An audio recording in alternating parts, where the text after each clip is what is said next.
नाज़रीन, हयात पिताफ़ी में गैस जी अण ऐलाने लोड शेडिंग ख़िलाफ़ रहवासी सख़्त परेशान आहिनि। सदन मुतालबो आहे त बिजली जे लोड शेडिंग ख़त्म कई वञे। वधीक तफ़सील हिन रिपोर्ट में। हयात पिताफ़ी, जरवार, गढ़ी चाकर समेत मुख़्तलिफ़ ॻोठनि में गैस जो अण ऐलान लोड शेडिंग हुजण जे करे इलाइक़े वासी मुश्किलातुनि खे मुंहुं ॾेई रहिया आहिनि।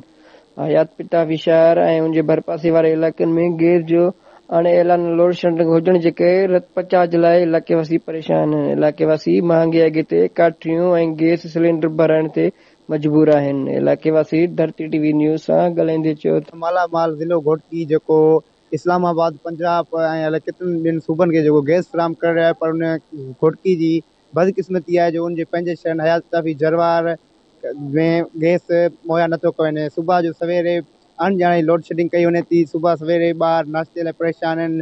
ड्यूटी कंदड़ ऑफिसर पंहिंजे सुबुह जी सिर्फ़ु चांहि लाइ परेशान आहिनि। असां आला इदारनि खे गुज़ारिश था कयूं त ज़िले घोटकी खे पंहिंजो गैस फराहम कयो वञे, जीअं शहरी सुख सां पंहिंजो खाधो पीतो करे सघनि। गैस जी वॾी जेको आहे तंगी आहे। सुबुह जो बि माना गैस नथो अचे, राति जो 9 बजे खां पोइ बंदि करे छॾनि था।